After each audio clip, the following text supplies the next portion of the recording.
सृष्टि का निर्माण कैसे होता है। अब विज्ञान की बात हो रही है, ये सृष्टि चलती कैसे है, कैसे ये सृष्टि का निर्माण हुआ। तो आइए थोड़ा सा ध्यान दें।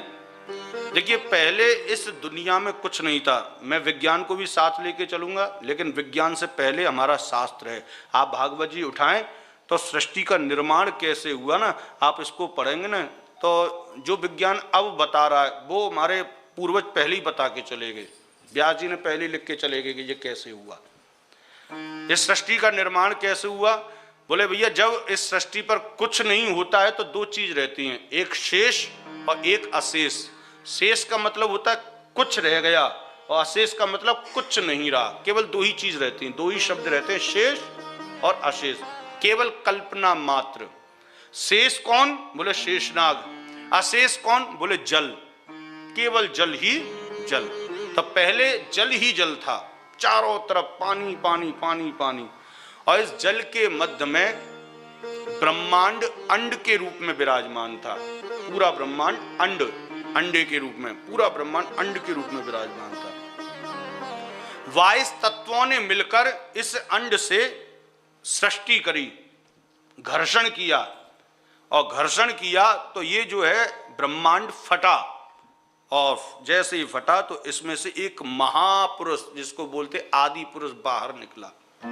हमारा विज्ञान भी यही कहता है कि महाराज, जल के अंदर एक अंड था, उसमें बिग बैंग हुआ, फटा फूटा, और उससे सृष्टि का निर्माण हुआ। और ये भागवत भी कहती है कि सबसे पहले ब्रह्मांड जब विगलित हुआ तो उसमें से एक आदि पुरुष बाहर निकला।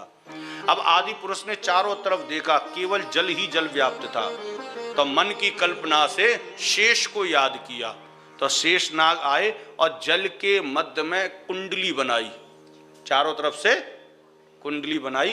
तो वो जो आदि पुरुष है ना, वो उस कुंडली में जाकर विराजमान हो गया। इनका नाम पड़ा क्या? बोले नारायण। नारायण नाम क्यों पड़ा? क्योंकि भैया जल को संस्कृत में नार कहते हैं और मकान को अयन कहते हैं। तो जल के अंदर अयन का निर्माण हुआ, नार के अंदर अयन का निर्माण हुआ, इसलिए नार प्लस अयन is equal to Narayan. Narayan की उत्पत्ति हो गई। नारायण की उत्पत्ति हुई तो नारायण भगवान ने सोचा, बोले मैं सृष्टि करना चाहता हूं। विचार किया तो उनकी नाभि से एक कमल दल निकला। आप सभी जानते हैं कमल दल निकला, और कमल के ऊपर एक महापुरुष बैठा हुआ मिला। वो ऊपर चढ़ता चला गया, ऊपर चढ़ता चला गया। उसकी ऊंचाई बहुत ऊंचाई थी महाराज, और उसने महाराज चारों तरफ देखा, मैं कौन हूं। उसके चार मुख हो गए, अर्थ धर्म काम मोक्ष को प्रदान करने वाले ब्रह्मा जी।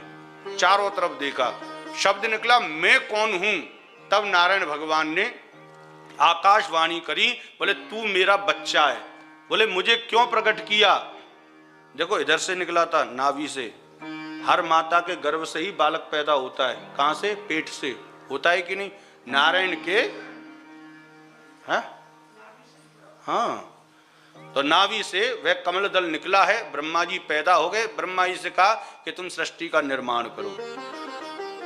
ब्रह्मा जी ने आज्ञा का पालन किया, उन्होंने सृष्टि प्रक्रिया को प्रारंभ किया। प्रेम से बोलो राधे राधे। सबसे पहले मन से चार पुत्रों को उत्पन्न किया, सनक, सनंदन, सनातन और सनत कुमार।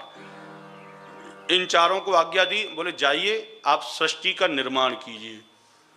इन चारों ने कहा, बोले पिताजी हम भगवान का भजन कर सकते हैं, लेकिन निर्माण प्रमाण के चक्कर में हम नहीं पढ़ सकते।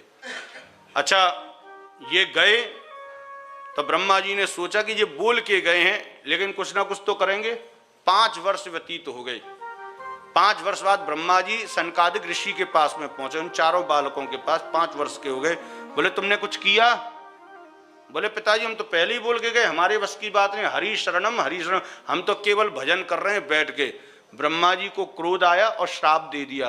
बोले बेटा हो के मेरी आज्ञा का पालन नहीं, तुम्हारी उम्र यहीं रुक जाए, उम्र ही नहीं बढ़ेगी। तब वो सनकादिक ऋषि आज भी 5 वर्ष के ही हैं। प्रेम से बोलो। उन्होंने स्वीकार कर लिया। इधर महाराज उन्होंने अपने श्री अंग से 10 पुत्रों को उत्पन्न किया, जो 10 ऋषि हुए।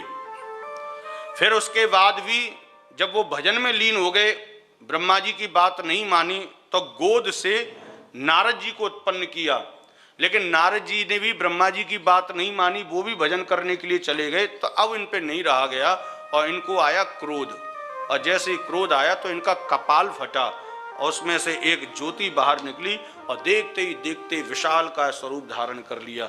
ये कौन है? बोले रुद्रा अवतारी। जो क्रोध से पैदा हुए वो हैं रुद्रा अवतारी भोलेनाथ।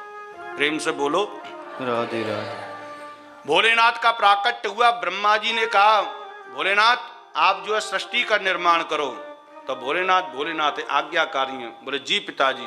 भोलेनाथ गए तो भोलेनाथ के अंदर जो सामर्थ्य थी, क्योंकि जिसका जैसा स्वभाव होता है ना वैसी ही सृष्टि होती है, होती है कि नहीं?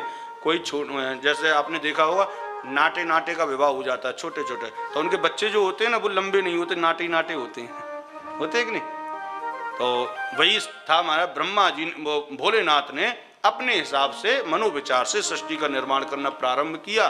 उन्होंने सर्प बनाए, उन्होंने बिच्छू बनाए, उन्होंने मगरमच्छ बनाए, जितने भी जहरीले जीव जंतु हैं सब भोलेनाथ के, जो मृत्यु को प्रदान करें वो भोलेनाथ के, सब के सब।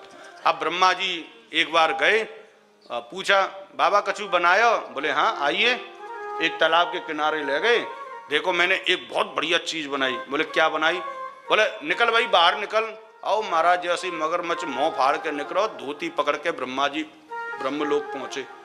बोले तू वहीं मिलियो भाई। भोलेनाथ को वहीं बुलाया।